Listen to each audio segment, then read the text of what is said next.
Na-experience nyo na ba na habang tumatakbo kayo o di kaya pagkakambyo nyo, pag-release nyo ng clutch, umiikot naman yung engine sprocket nyo pero hindi umiikot yung gulong nyo sa likod?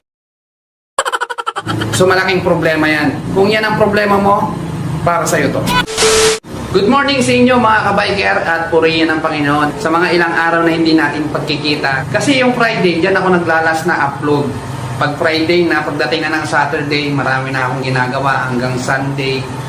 And then, Lunes, ito na naman tayo, kaya makakapagbahagi tayo. No, busy tayo mga kabiker. So yun na nga mga kabiker, itong problemang ito, matagal na rin natin na na-experience. No? Tinutukoy ko rito yung pagkapitan ng sprocket natin, yung counter shaft. Yun yung problema, kaya umiikot na lang yung sprocket. Ibig sabihin, hindi na siya arangkada kasi umiikot na lang yung engine sprocket natin sa harap. So yun yung problema natin mga kabiker. Sa umagang ito mga kabiker, susolusyonan natin kung paano nga re-remedyohan. Dahil alam natin pag counter shaft na yung problema, bibiyakin na yung makina. So meron tayong solusyon dyan mga kabiker. Kahit hindi na natin biyakin yung makina natin.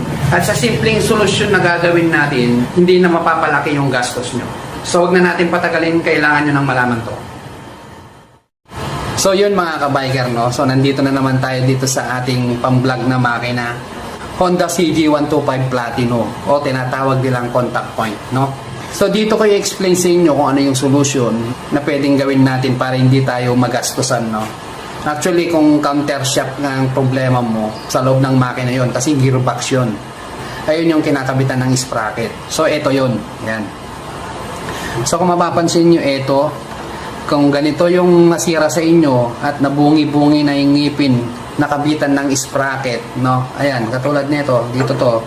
Ang nagiging problema, no, pag pudpud na yung kinakapitan nito mga kabiker, iikot na lang tong sprocket nyo, no? Umiikot lang tong sprocket nyo. Although umiikot yung gulong sa likod, umiikot lang ito. So kung pudpud na yung kinakapitan ng sprocket, yung bakal na linya rito, na guhit, na mga linya rito, iikot na itong sprocket natin. Kaya yun yung mga nagiging problema mga kabiker. Lalong-lalo na sa mga lumang motor katulad nito. Kasi ito yung napwepersa, no? So ano yung magandang solusyon kabiker, no? So ito na, pupunta na tayo kagad sa solusyon. So tulad nito mga kabiker, siya to. Ito yung counter shaft. Ito yung kabitan ng sprocket. Ito, kung mapapansin nyo, itong lines na to, dito kumakapit yung sprocket. Yan yung napupudpud. Parang katagalan ng motor, kinakain niya to, kakain tong linyang to, and then wala na siyang pagkapitan. So, ang nagiging problema, umiikot na lang yung sprocket natin. Yan kasi, yung sprocket natin may mga linya kasi yan. Dito siya kumakapit. So yan, gearbox, transmission, problema yan. Pag bibiyakin yung makina, malaking gastos yan, no? Hindi lang yon. Paano kung wala kang pera, no? Ang mahal pa naman ng ganito. Like yung pang TMX na 155, nasa 3,600 plus yun. Magandang klase, original na, no? So ano ba yung solusyon na para hindi na tayo magastusan mga kabiker? So ang solusyon, kung makikita nyo, actually ginawa ko na to dito. I-explain ko na lang sa inyo kung paano, no? Kasi nga, nagka-problema ako dito. Kung mapapansin nyo, ayan, may welding, less na welding. Ayan. So, ganyan yung ginawa ko mga kabiker. Kaya nga sabi ko sa inyo, nagawa ko na dito at isi-share ko na lang para hindi na kayo magastusan. At hindi lang yon, kasi nga, original parts na to, mas mainam na hindi nyo mapapalitan dahil kung wala kayong pera, aftermarket na lang ipapalit nyo, bali wala. So, mabubungi lang sa loob yun. Ito, original parts kasi ito, kaya okay lang na weldingan nyo, no? Katulad yan, meron na siyang umbok, pero kung mapapansin nyo, pudpud lahat yan. Ayan, no? Ayan, nilagyan ko lahat ng welding.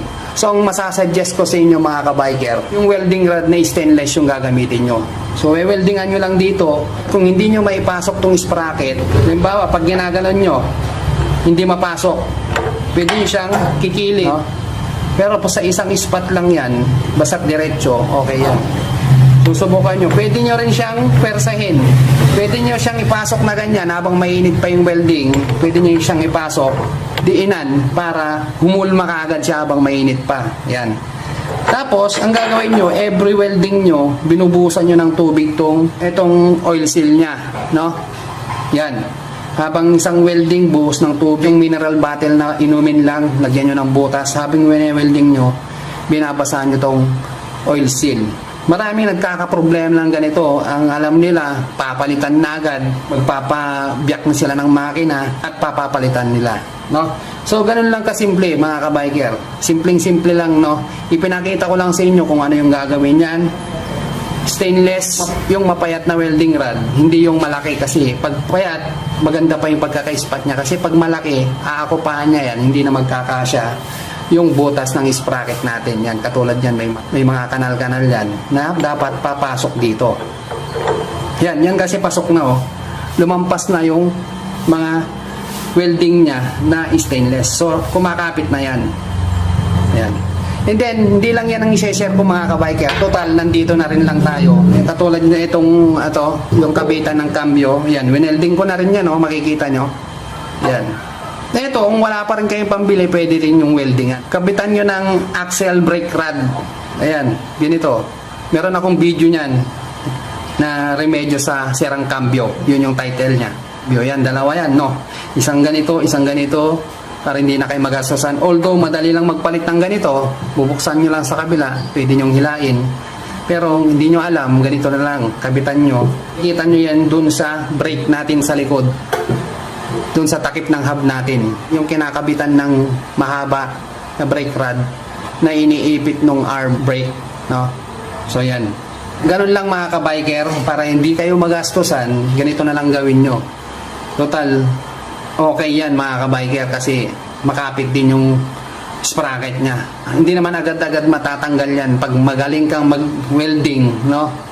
O pulido ka, o kaya kung hindi nyo kaya, ipa-welding nyo sa iba. Yan, lahat yan. Pag nakita mong bungi na tong counter shop mo, lahat pa-welding mo. Yan, gamit ko yan. Kahit pang pwersaan pa yan, kasi nga makapit na yan, naka-weld yan. At saka solid na bakal to mga kabiker. Pwede siyang weldingin. So ganun lang mga kabiker, kasimple lang tong video natin, pero mahalaga doon sa nakaka-experience ng ganito, na yun lang pala ang gagawin para hindi na magpabiyak ng makina. Kasi number 1 yan, pag ito na, bibiyakin yung makina para mapalitan to. So sa simpleng solusyon mga kabiker, konti lang gastos natin at magagamit pa natin yung motor natin.